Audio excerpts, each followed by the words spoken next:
So NHL round one, game twos are all over, and we have some really interesting series. All but two series are tied up at one game apiece.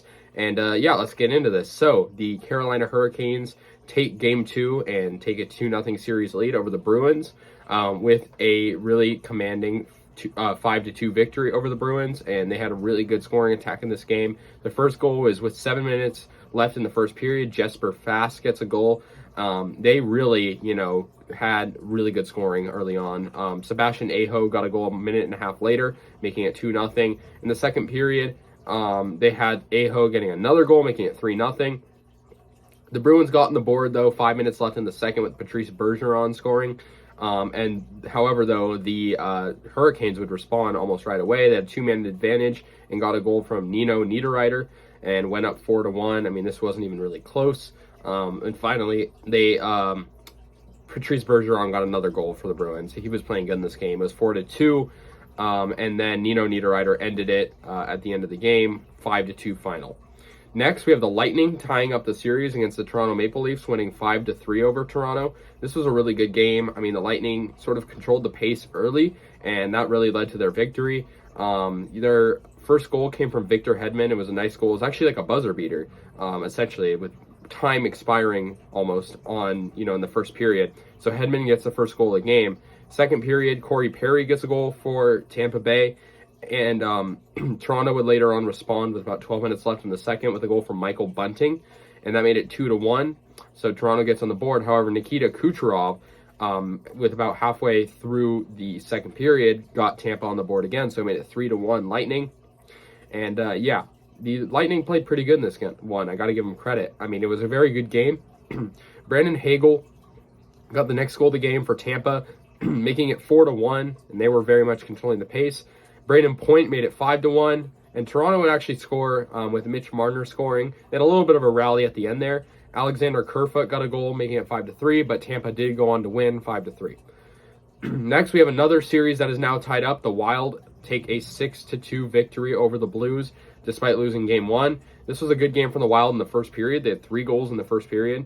Joel Eriksson-Ek got a goal for the Wild with about halfway through the first period. Frederick Gaudreau got a goal 3 minutes later, making it 2-0 on the power play. Kirill Kaprizov, the phenomenon, he got a goal also on a power play. They were playing great on the power play, and they took a 3-0 commanding lead. In the second period, Joel Eriksson-Ek got yet another goal, making it 4-0, and that was less than a minute into the second period. Marc-Andre Fleury played really good in this one. Jordan Kyrou got the Blues on the board while they were on the power play, making it 4-1 in the second. So yeah, we head to the next period. Vladimir Tarasenko got a goal for the Blues, making it 4-2 Blues, 4-2 Wild rather. And Kirill Kaprizov, though, with 8 minutes left, got another goal, making it 5-2. And then finally, yet another goal from Kirill Kaprizov, making it 6-2. I mean, the Wild, this guy is a great player, Kirill Kaprizov, and he is showing that right now with, a 3-goal performance and then 2 goals from Eriksson-Ek. So, we had 3 different goal scorers for a 6-goal performance for the Wild. Very impressive. Next, the LA Kings get shut out in a big fashion, 6-0 to the Oilers, despite winning game one. The Oilers scored 3 goals in the second, 3 goals in the third. No goals in this game in the first period. Pretty good defense in the first, but yeah, the first goal is from Leon Draisaitl. No surprise there. Darnell Nurse got the second goal for Edmonton, making it 2-0. And the third one in that period came from Ryan McLeod. So, they went into second intermission with a 3-0 lead. And then Evander Kane, the former Shark, gets a goal. So it's 4-0 Oilers. And then 5-0 after Pulja Javari got a goal. And then 6-0 finally after Evander Kane gets yet another. He has a really good game on the power play.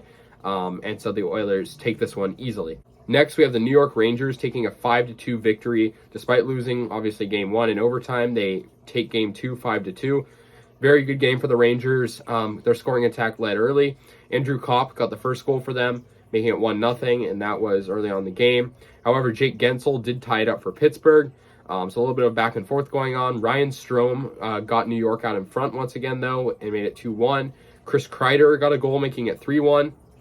Sidney Crosby, though, got a goal, and so, that was good for him, making it 3-2. And so we had very much a back and forth game. However, Artemi Panarin got a goal for the Rangers, making it 4-2.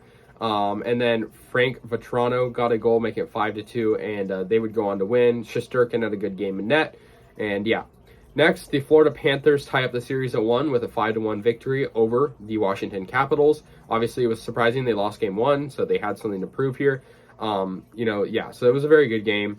Aaron Ekblad got their first goal for Florida, making it 1-0, and that was, pretty early on.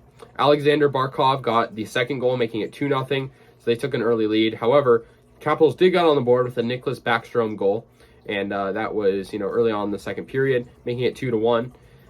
Mason Marchment got a goal for Florida, making it 3-1, also in the second period, and then Anton Landell got a goal, making it 4-1, 5-1 after Carter Verhaeghe got a goal, so it was 5-1, and they went on to win pretty easily.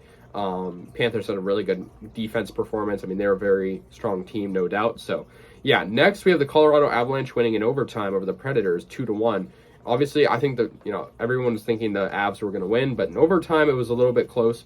Nathan MacKinnon got the first goal of the game, and that was about, 5 minutes in the game. Obviously, such a fast skater, and so he was able to, get a really nice goal there.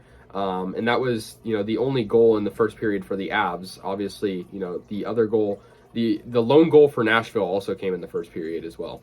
And that was from Yakov Trenin, and that made it 1-1. And then obviously we didn't have any goals until overtime. And we had some really good defense. Cale Makar got the game winner. So yeah, 2-1 Avalanche. And then finally, the Dallas Stars tie up the series at 1 with a 2-0 victory in Calgary over the Flames. Pretty good game for Dallas on defense, getting the shutout. Joe Pavelski, former Shark, gets the first goal of the game, making it 1-0. And then, they got their next goal pretty much later on. In the third period, they got one from Michael Raffle on the empty net. And so very much a defensive-heavy game, kind of like game 1. So yeah, guys, those are all the game 2s. Let me know your guys' thoughts. I'll see you guys later. And yeah, peace out.